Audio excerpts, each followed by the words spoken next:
makers of Clippercraft clothes for men, and 924 leading retail stores from coast to coast, present the world's most famous detective, Sherlock Holmes.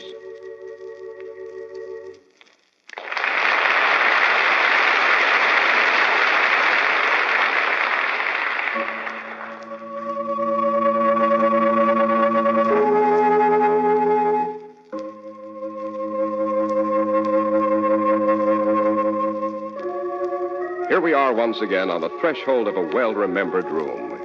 Lamplight streams across the handsome bindings of a cherished and well-read library.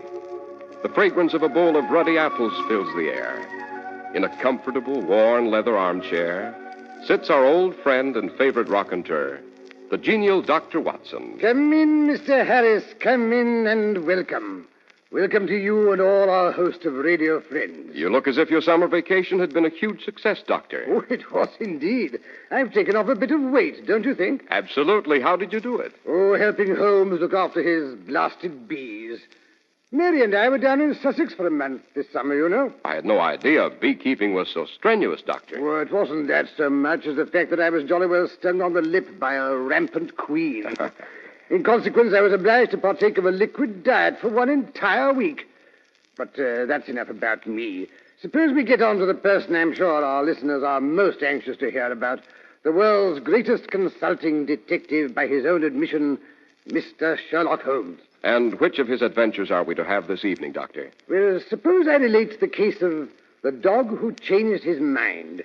It concerns a fabulous bottle of ancestral brandy and an old woman whose murder benefited no one but a famous society of wine tasters. Sounds promising. But before we become further involved, don't you think this is a good time to mention the gentleman whose courtesy, not to say checkbooks, have made this winter series of broadcasts possible? A very sound idea, Dr. Watson.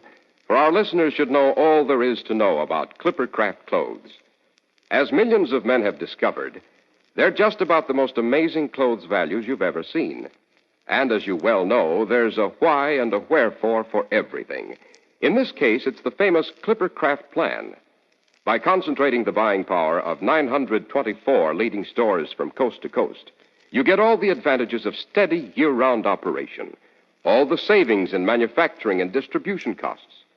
It gives you the benefits of group buying, plus the friendly personal attention you expect at the leading store in your community, at the store you can trust.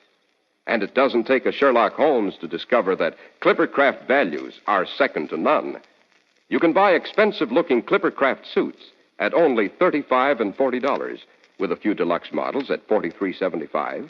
You can buy Clippercraft topcoats and overcoats at only $30 to $40, and sport jackets at only $24.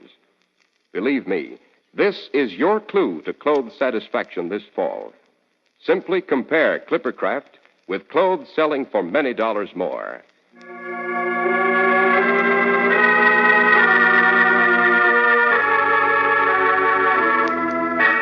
Now, Dr. Watson, what about the case of the dog who changed his mind? Righto. Yes, now let me see. It was in the good old Baker Street days. A rather gloomy day in late October, to be exact.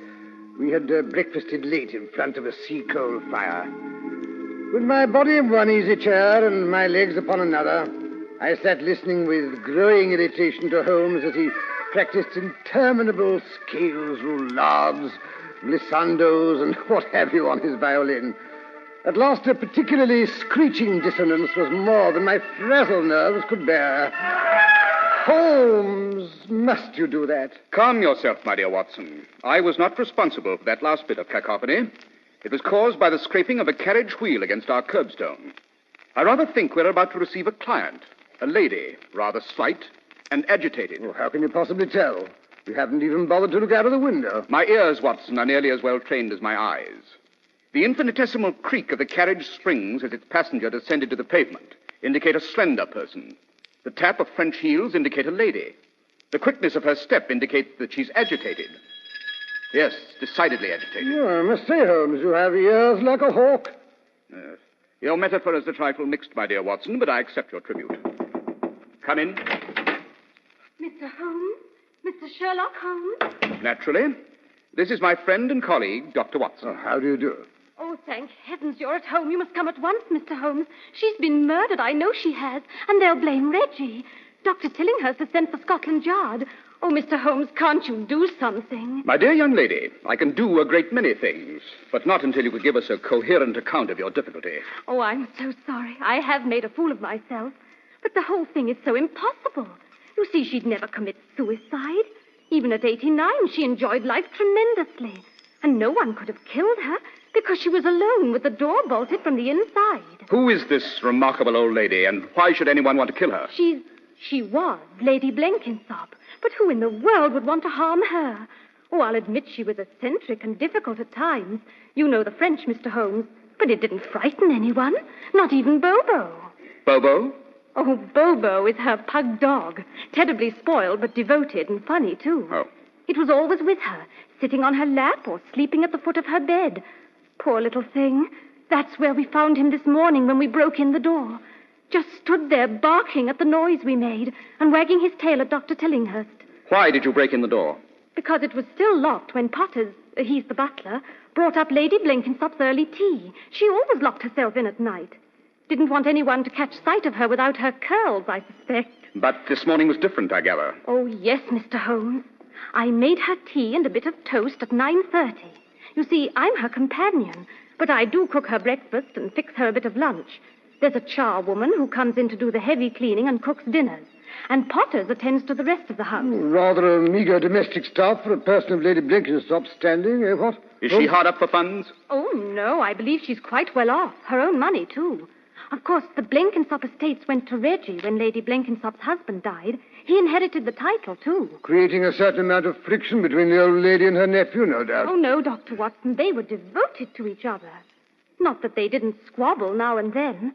Like last night, when Reggie stamped out of the house when she took her birthday brandy up to bed with her unopened, without offering him a drink. Well, surely he could drop round to his club if he wanted a nightcap. Oh, you don't understand. Lady Blenkinsop's birthday brandy is very special. We've always looked forward to it. But this being the last bottle, I imagine she wanted to save it. Yesterday was her birthday, you see, and I baked her a birthday cake. What happened last night is not what brought you here. Oh, no. Last night was fun. Just Reggie and myself and Lady Blenkinsop. And Potters, of course. She always gave him a piece of the cake, too. It was all so gay. This morning was horrible. Right from the time you woke up? No. As a matter of fact, Potters was whistling when I gave him her tray to take up.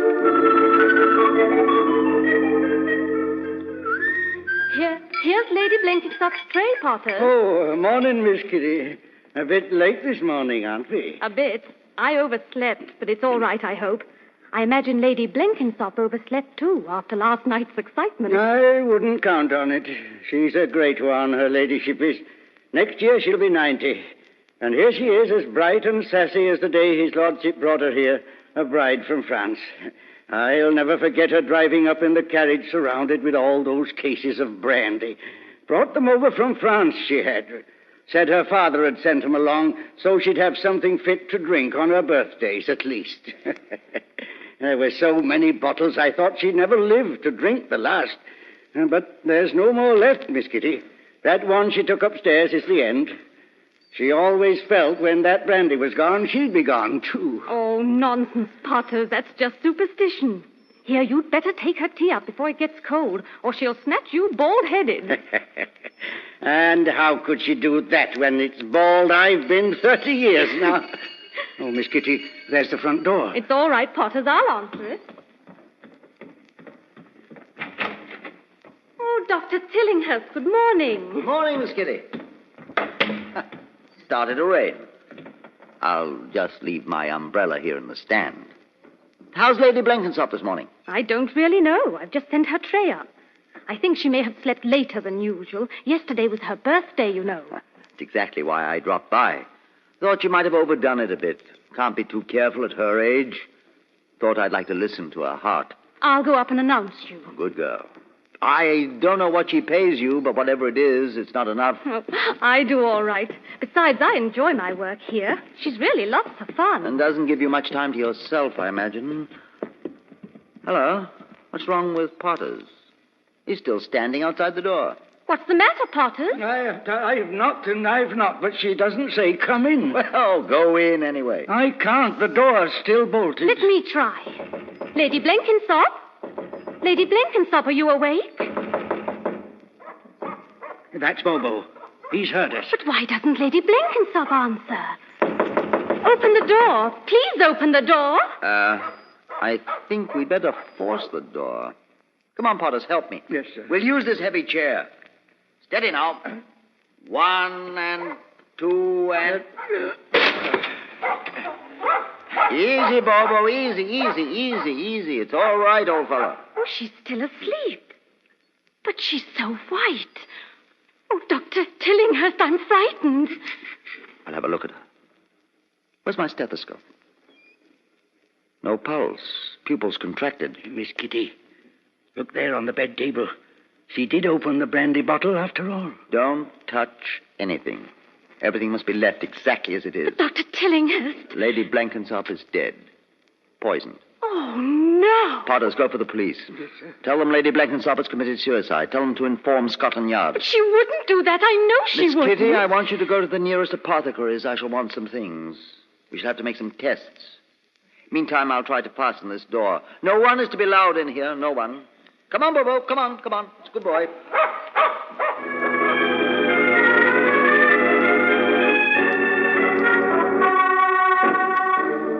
But she didn't kill herself, Mr. Holmes. I know she didn't. She was terrified of death. Then someone else must have poisoned her. You did say she was poisoned. Well, Dr. Tillinghurst seemed to think so. But who could have done it?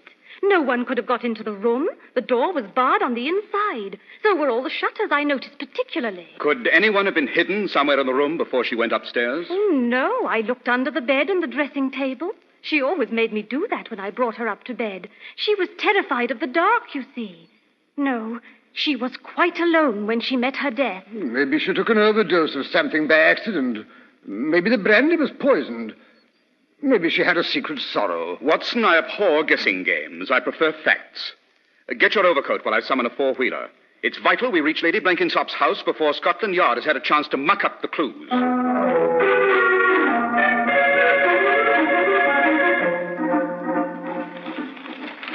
You say that Lady Blenkinsop was French. You don't happen to know her family name? Yes, Mr. Holmes. It was de Fezinac. Her father was a count. De Fezinac. No wonder her bridal brandy was rather special, eh, Watson? De Fezinac. Sounds vaguely familiar. Can't say I place it, however. The de Fezinacs are a branch, I might say, the main trunk of the great house of Armagnac. From which the name of the brandy is derived. By Jove, of course. Oh, I do remember Lady Blenkinsop going on about her family's vineyards. It seems it was customary for every daughter of the house to take with her, as part of her dowry, 6 cases of the brandy that was bottled the year of her birth. Lady Blenkinsop always boasted that hers was a particularly fine year. She opened a bottle every birthday. 6 cases. Let's see, that's 72 bottles. Lady Blenkinsop was 87. By Jove, that means she was 17 when she was married. All of which has no bearing on the case whatsoever. Never clutter up the mind with non-essentials, Watson. That's your weakness. Well, who's to decide what's essential in a case like this? I am. Tell me, Miss Kitty, who benefits by Lady Blenkinsop's death? Benefits? Why, no one. Goodness, no one ever wanted her to die, I'm sure. We were all much too fond of her. Let me put it this way, then. Who inherits Lady Blenkinsop's money? Her nephew, I suppose, and you and Potters have been left a small legacy, no doubt. Gracious, no, Mr. Holmes. Lady Blenkinsop's last will leaves everything to a French society of wine tasters. The Chevalier des Vendages Anciens. The Knights of the Ancient Vintages. Go to the head of the class, Watson. It's for the improvement of the French wine industry, you see. You said her last will. How long ago did she make it? Oh, about 8 months ago, Mr. Holmes. Who was her heir before that? Why, Reggie, of course. But you mustn't draw any wrong conclusions about that, Mr. Holmes. Reggie didn't need the money. Why, he's plenty of his own. Really, they were very devoted to each other. They just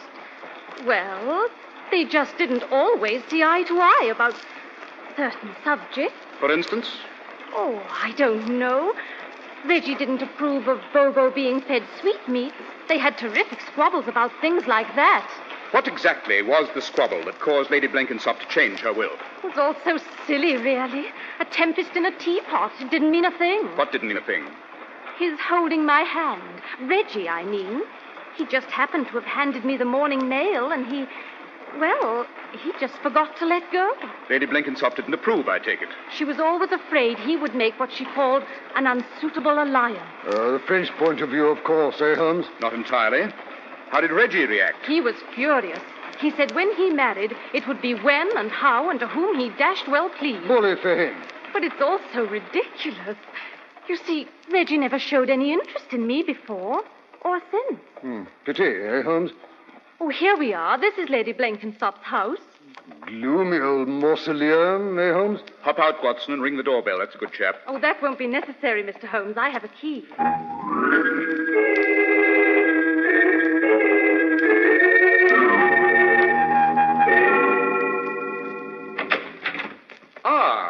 I gather Scotland Yard is here before us. How can you tell, Mr. Holmes?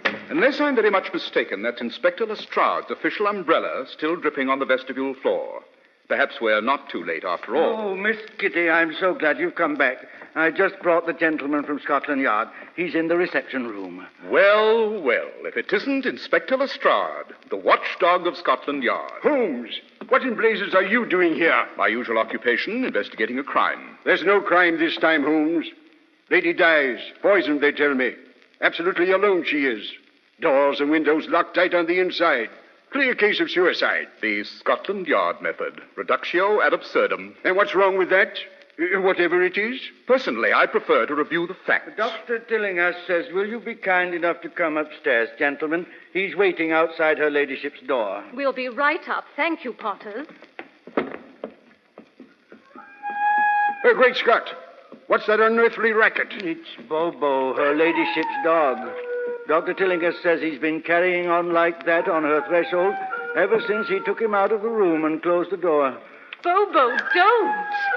Oh, stop him, somebody. He knows she's lying there dead, poor little creature. Can't you make him stop, Dr. Tillinghast? He's always been so fond of you. Make him stop. He won't even let me near the door. Nice, Bobo. Be a good dog.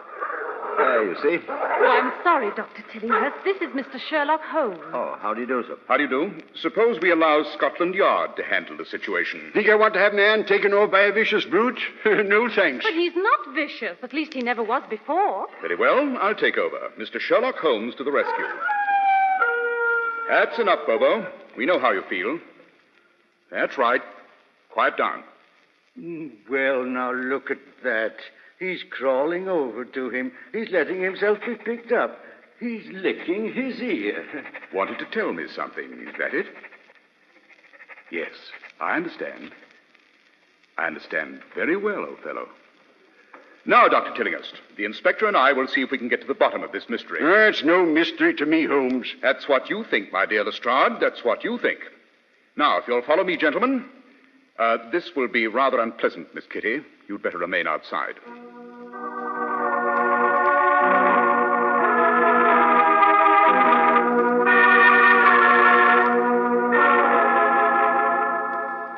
You see, Inspector Lestrade, the pupils are definitely contracted. Face pale, extremities cyanotic. Right you are, Dr. Tillinghast. It's poison, all right.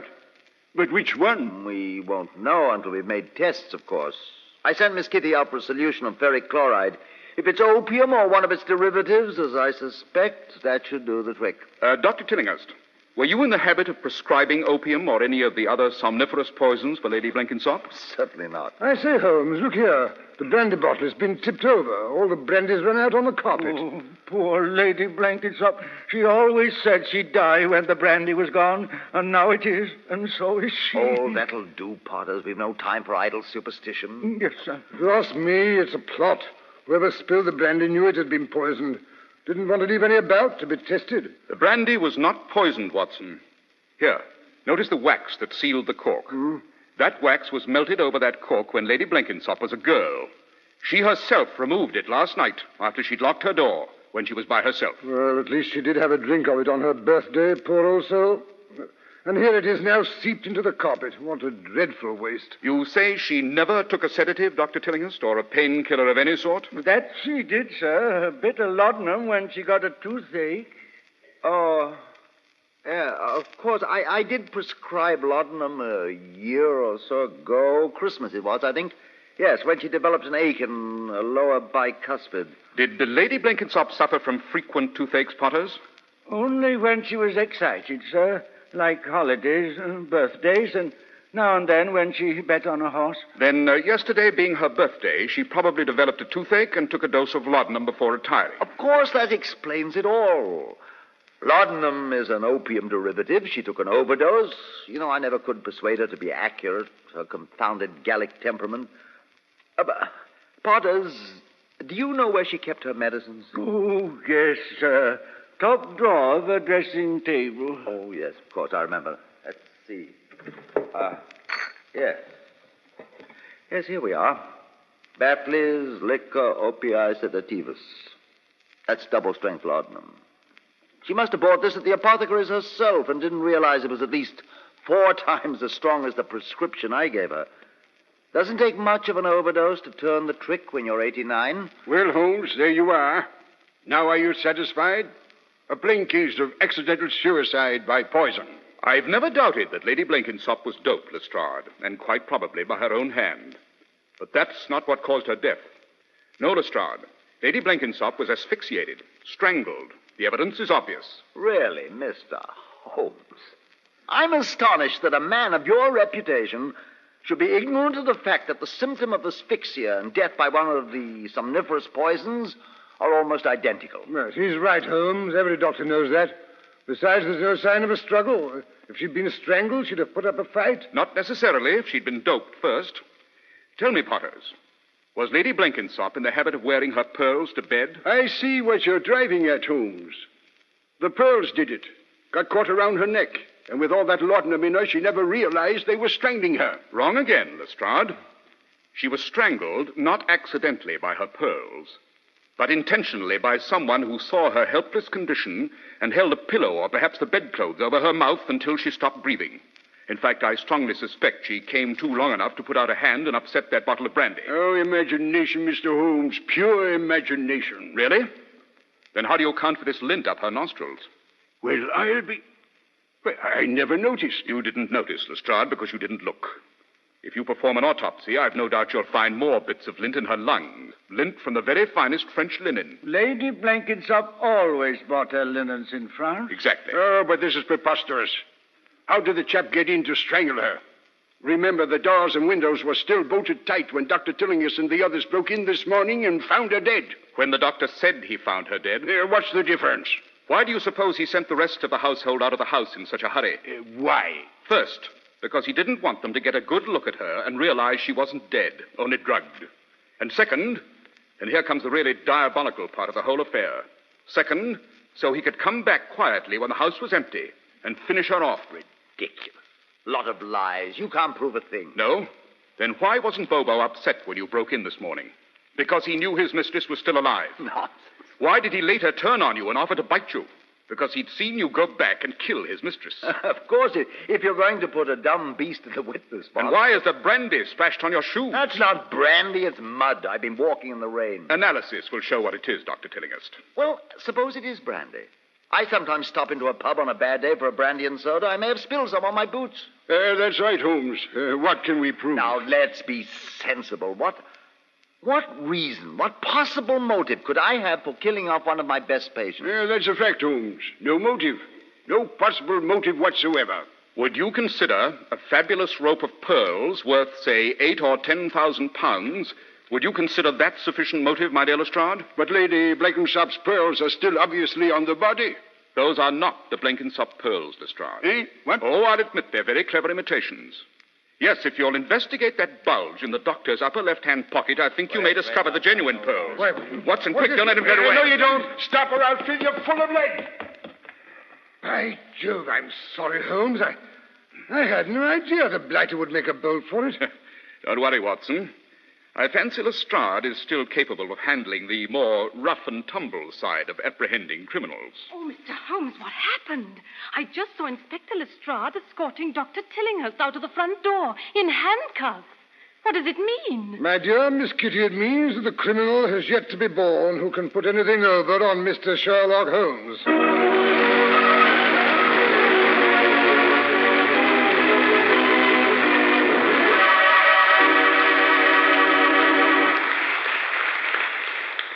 A very entertaining story, Dr. Watson. Well, I'm glad you enjoyed it, Mr. Harris. Now, of course, there are one or two small matters that puzzle me. Why did Holmes say the dog had told him something when he picked him up? A very interesting question with a very interesting answer. I'll give it to you after you've said a few words about the excellent product that foots the bill for us. Right, Dr. Watson. When you can go to your favorite store and get the nation's most exciting clothes value, that's just good common sense. For the Clipper Craft plan is just another matter of simple logic. So that you receive all the benefits of group purchasing, it concentrates the buying power of 924 leading stores across the country. It makes possible the nation's highest standard of clothes value, brought to you at the leading independent store you really enjoy visiting and that enjoys serving you. Where you're a person, not just another number on a sales check. Now, bear in mind that Clipper Craft clothes are faultlessly tailored from luxurious, long-wearing fabrics, that Clipper Craft smart styles fit to custom perfection. Despite the fact that costs of materials and manufacturing are rising, there are new fall Clipper Craft suits at only $35 and $40. There are a few special models at $43.75. Clipper Craft top coats and overcoats are only $30 to $40, and sport jackets only $24. Selling expensive clothes at inexpensive prices at the nation's finest stores is the great big idea behind the Clipper Craft plan. That's why men who know insist on Clipper Craft clothes. So be sure to visit the Clipper Craft store in your city. The leading stores in the metropolitan area that bring you Clipper Craft clothes are Saks 34th, Broadway at 34th Street, Manhattan, Abraham and Straus, Brooklyn, the Boulevard Men's Shop, Kresge, Newark, New Jersey, and the B&B Clothes Shop, 164-08 Jamaica Avenue, Jamaica. These great, courteous, and friendly stores are proud to add their names to that of Clipper Craft in the label of your suit, topcoat, sports jacket, and overcoat.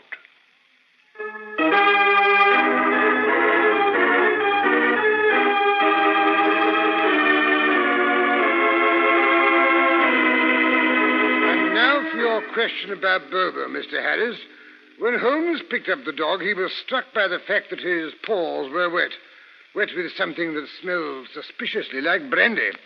Later, when he entered the death chamber and saw the overturned bottle, he knew exactly what must have happened. I wonder if I'd have been that smart. One more thing, Dr. Watson. Yes, Mr. Harris? What story are you going to give us next week? Next week, I think it'll be the case of the missing heiress, or how a very charming and very hot-headed Canadian girl disappeared from her carriage in full regalia on her way to be presented at court.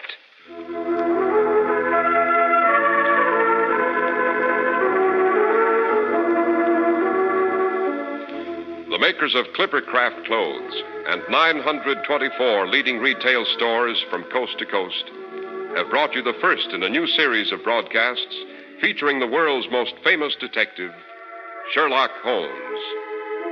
Sherlock Holmes is produced and directed by Basil Lochran. Our stories are written by Edith Meiser, with special music by Albert Berman. Holmes is played by John Stanley, Dr. Watson by Alfred Shirley.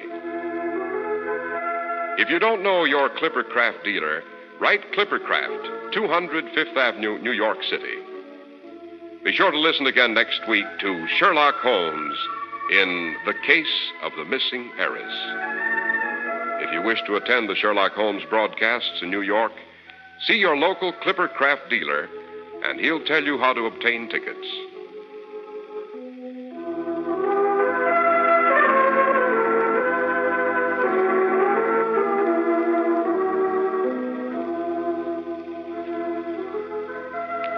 This is Cy Harris speaking for Clipper Craft Clothes. This is the Mutual Broadcasting System. Stay with us for Melvin Elliott's report on the news, which follows station identification. Fly Eastern Airlines' new type Constellation service to Houston in only 5 hours and 50 minutes. For immediate reservations, call Eastern Airlines or your travel agent. WOR, the World Series station in New York.